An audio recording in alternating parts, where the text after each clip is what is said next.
have a guy with that much status in his company to come all the way from Japan. Comic book culture, great. I feel like when I have my controller, I play a lot better than if I use someone else's controller. And you follow the rules or you don't play. It's that simple. When you take care of the colors.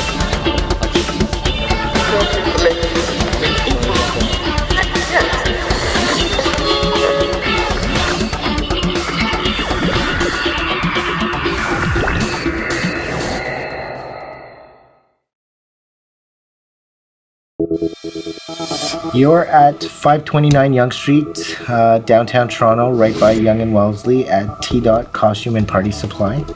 And we're just one block south of Wellesley. To set this up, basically, I had to bring in a large crew, put these walls in maybe about 4 days. And when we started, things were all haphazard all over the floor. And then we started putting it on the wall. And right now, the store has come together basically after a month of work.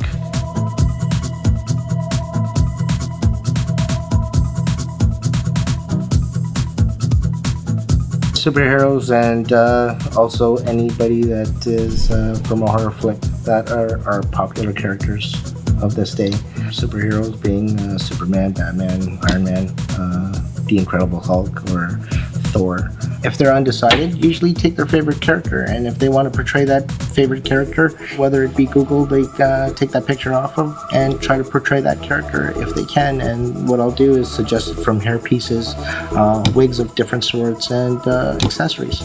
If we don't have that character in stock, whether it is Breaking Bad, the new TV series, which is a hit, so people want certain characters, and at this point they haven't made any of those costumes, so at this point it's accessories that they can accessorize and make that character with.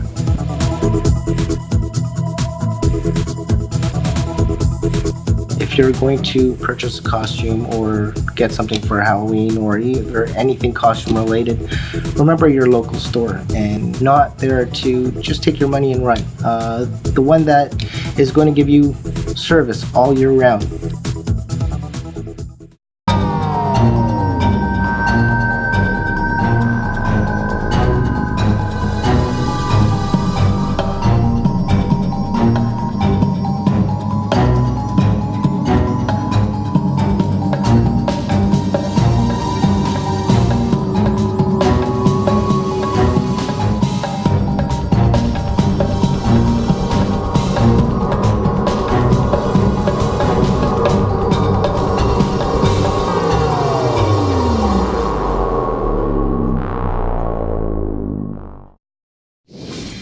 This is a Brawl and Project M tournament.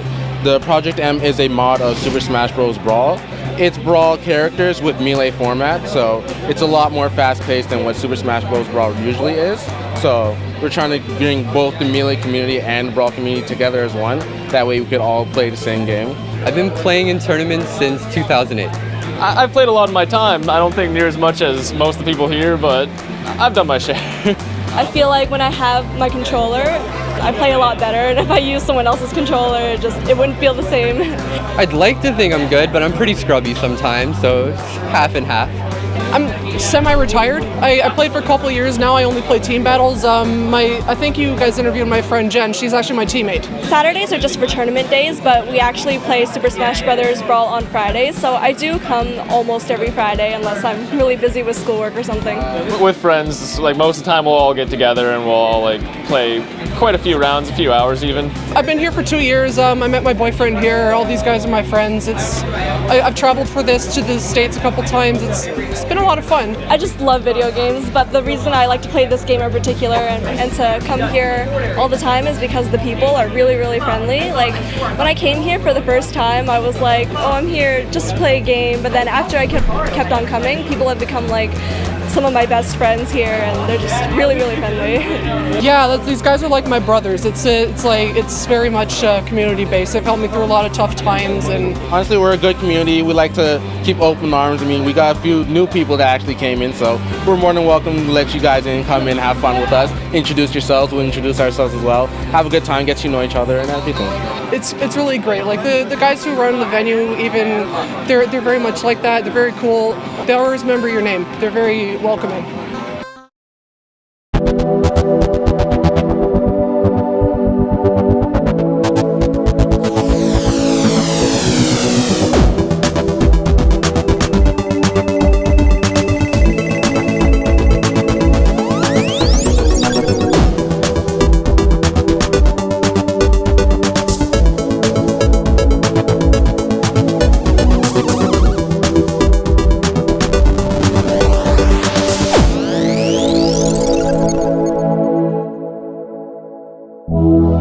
Hi comic book culture, greetings from Florida. I'm Callie Cosplay, and today David Love and I have been shooting Black Widow.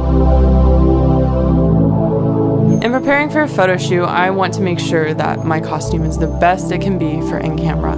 And that means getting all the materials, that means making the time, sitting down, making the belt, making all the pieces, working with WRBL and heat tools and sewing and getting the gloves and what boots I want and picking out which wig I want to use that will best represent this character, which one will be most functional in a photo shoot. I have been cosplaying for just a little over a year and a half. I cosplay because I love the characters, I love comic book culture. These are characters I've grown up with and I've always loved, and to bring them to life is something truly amazing. When I first started cosplay, you know, I loved it so much, and I'm like, man, I really like to do this, and so I shared with others, and then I started building a fan base, which inspired me because here were people online were showing such love and appreciation and support of what I was doing, and it inspired me to do better and keep giving more and more of my time into this great thing. And when I met David Love, we actually could create something in camera, and then with his awesome Photoshop skills, something that was real life comic book character.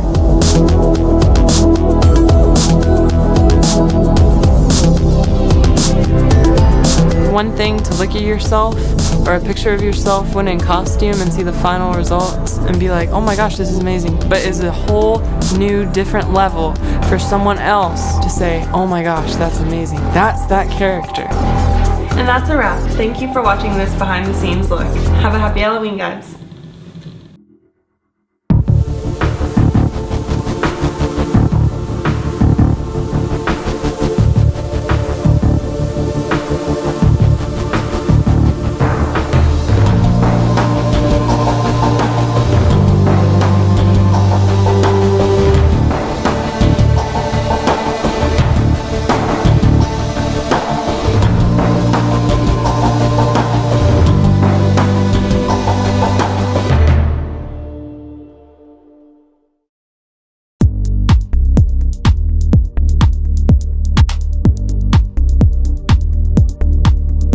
Normally we're doing a lot of I did coverage at a couple of tournaments, and we're doing also a lot of podcasting and reporting and stuff like that on the community. So today it's been great. We just get to sit back. I get to casually just play against people, almost like the celebrity appearance today. Pre-releases often get a wide variety of people. We see people from all ages coming. I mean, it's a very non-competitive atmosphere.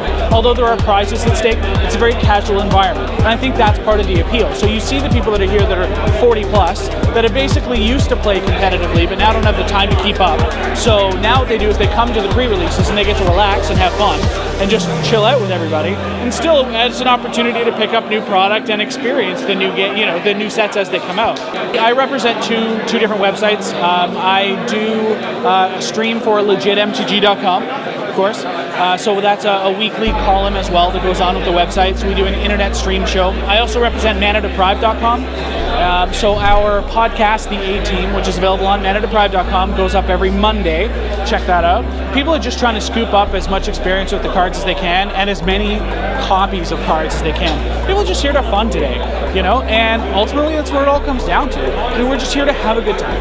If you have any concept of how to play the game or just want to learn what it's like to play at these big tournaments, the pre-releases are amazing because it still has that, big tournament feel, where everyone's got to go up and check the pairing board and then go and sit down and, face your opponents and find out where you're at in the standings. Like, it's all very much that same regimen, but it's at a much more relaxed environment. The stress level isn't so high. I mean, there's not as much on the line, so people are a bit more relaxed. So a bit more friendly also, which is really good.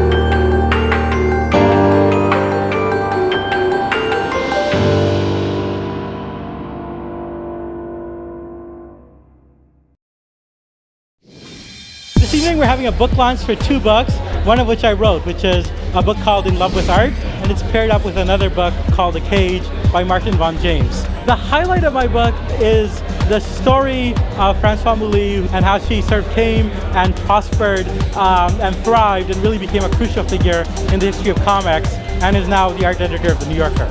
Easily one of the most important women in comics. Francoise founded Raw magazine. She established the careers of just about all of my favorite comic book artists, giving some of the best paying work that many of today's cartoonists have ever got. The challenge for us as a Canadian publisher is just sort of making sure that these stories by Canadian authors and by Canadian writers are getting out to the United States, across overseas. So we want to make sure that these stories are being sort of read and seen by everyone. I was the penciler and inker of this book. I was a little bit later in the game. None of the script was fully written yet, so I had a lot of time to really digest the scope of the book, as well as figure out the history of all the characters and the creator. So that helped a lot as the book went along. I was the colorist, and I took care of basically everything in the book for that. This is a full graphic novel. This is a full story, beginning, middle, and end. So there's 9 characters, usually minimum, on the stage, I guess, and having to take care of all the colors and all the complexities of everything going on the page was a challenge, but it was also a lot of fun too. The creator of this book was considered one of the greatest comic book artists in Japan, and he even has museums dedicated to him and his art. You know, to be a part of this project that really tries to honor what he did before was the greatest thing I can ever ask for.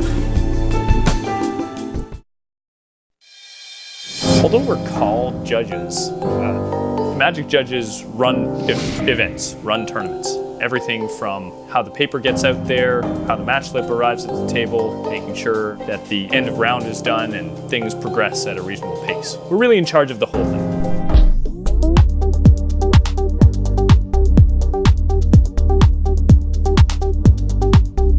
First step is to make sure all the puzzle pieces are in the right place, that we got tables and chairs where we want them, that we got lights on, that we got the air conditioning on, that we got room for all our vendors. You gotta make sure the room is set up the way you want it.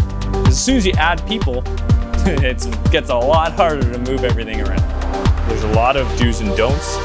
The whole game is built on, this is the structure that we follow, and play within that structure and have fun, but do it within the parameters of what we're allowed to do.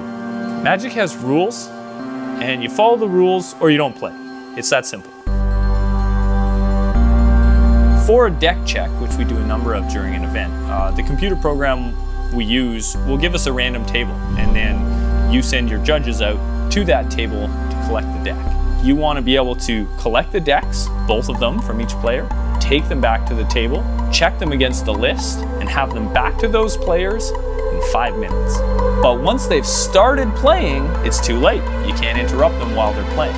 So there's a very narrow window through which you have to seize the decks, take them back, check them, that they match the list, and then return them. There are definitely different levels of Magic Tournament. And when people come out to the shop on a Friday night, everyone's relaxed. Let's have a good time, play some cards, practice.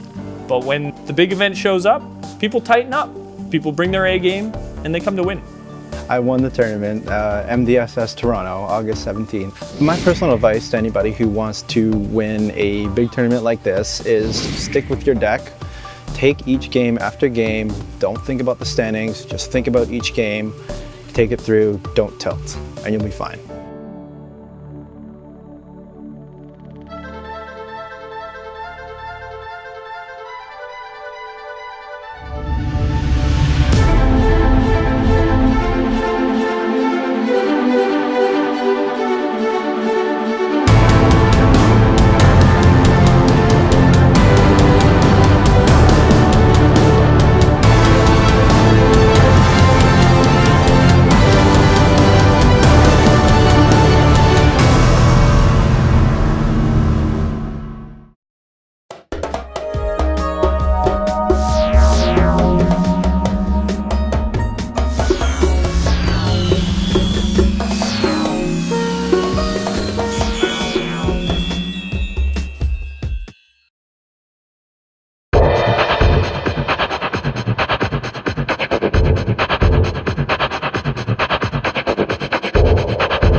comic book culture is looking for talented comic artists, comic book developers, and animation talent to feature on our show. If you would like to submit your work, then like us on Facebook, then send us some samples. The new web series, Comic Book Culture, is looking for you. Do you know where you are?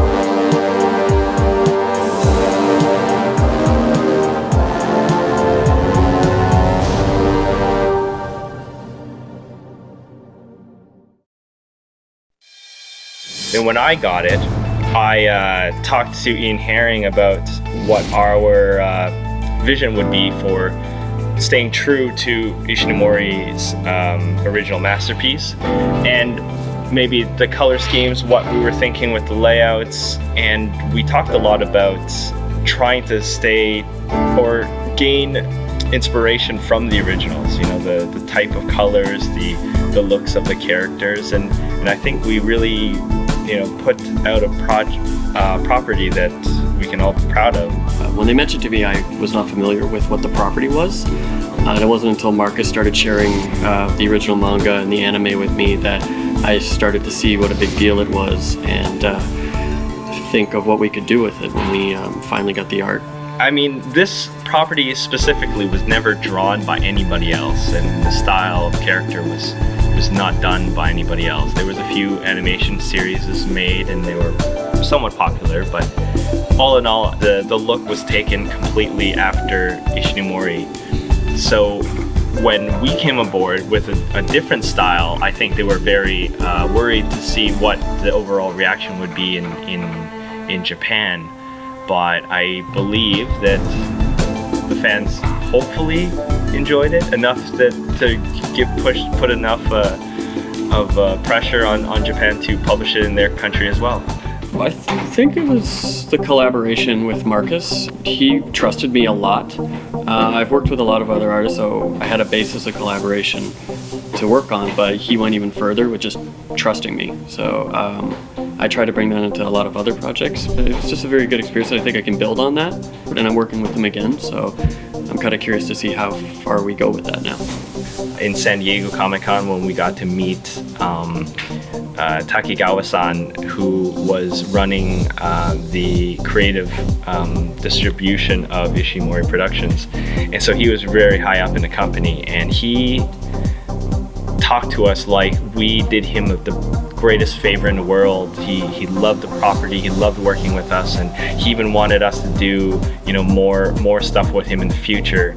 And to have a guy with that much status in his company to come all the way from Japan to San Diego just to meet us and to thank us for the job we did, it, you know, took me back and made me really happy to be a part of this whole project.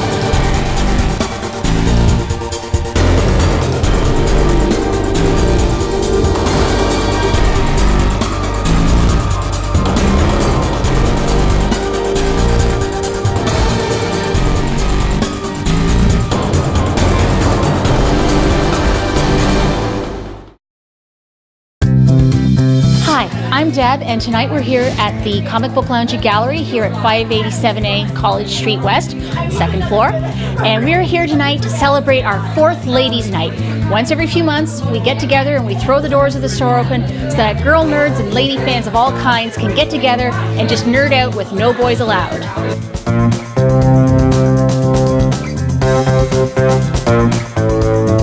Reach out to your fellow lady fans. That's the message I have for you, because I've made so many incredible friends. I've had such incredible times here, and it's just me, one person. I want you all to come.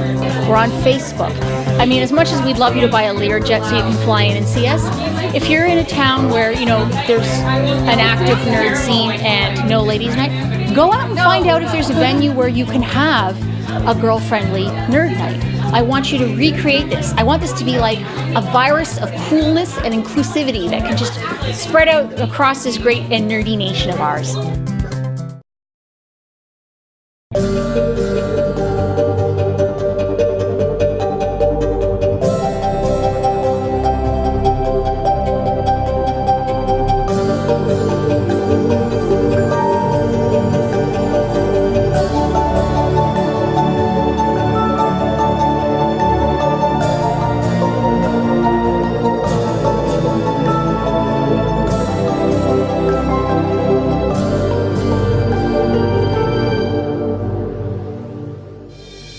I'm Super Kwan, and I've been a graphic artist for 10 years now.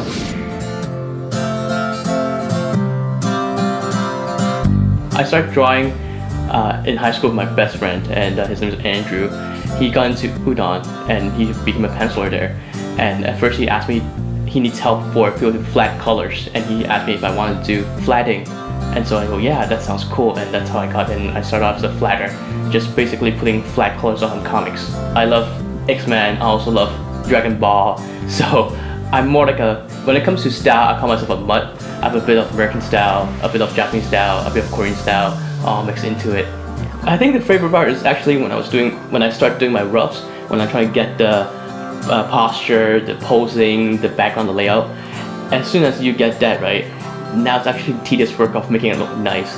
The nice part sometimes it's a surprise when it's nice, but you never actually really know what it turned out exactly.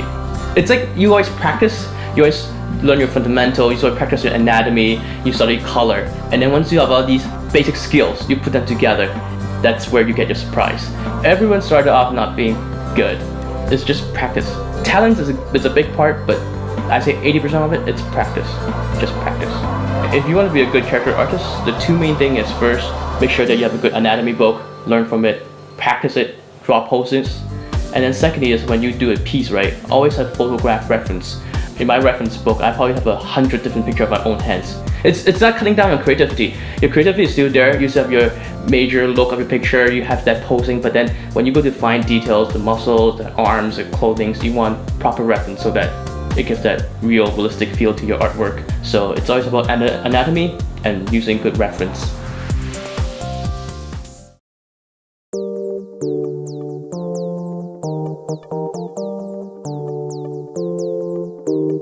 Well, these are the costumes I have. This is in my little discount section. Any costumes are a little below $40 and make a price point where a lot of my customers would rather enjoy these days because times are tough for some of them and they would want quality costumes at a discounted price.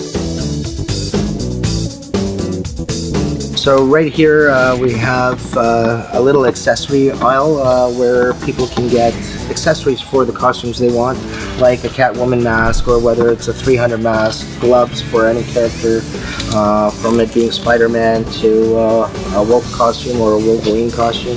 On this side, more costumes, more mainstream from Catwoman to Batgirl, pirates, kings in robes. That's what we have on this side. Disney costumes, Princess Jasmine. More licensed costumes on this side, where it is comic characters and video games have been trend this year as well. Here we have Batman second skin suits. So that is in this section. Comic book wise, we have all these characters, and video game wise we have Super Mario, and coming up just behind you a little further up will be Assassin's Creed, which is also popular this year. Have a nice day from T-Dot Costumes and Party Supplies, as well as Theatrics Plus. That's the name of both of our companies here at 529 Yonge Street and also at 658 Yonge Street. Remember us, and I will see you soon. Happy Halloween.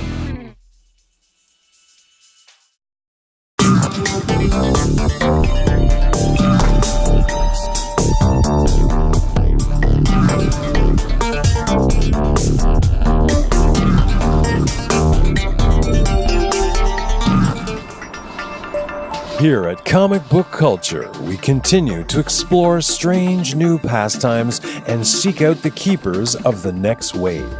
We boldly go the extra mile, gain the knowledge, and then bring it to life. With our outstretched international hand, we reinforce the belief in life, liberty, and the right to bear comics. We, the undersigned, are indivisible and in love with our comic book culture.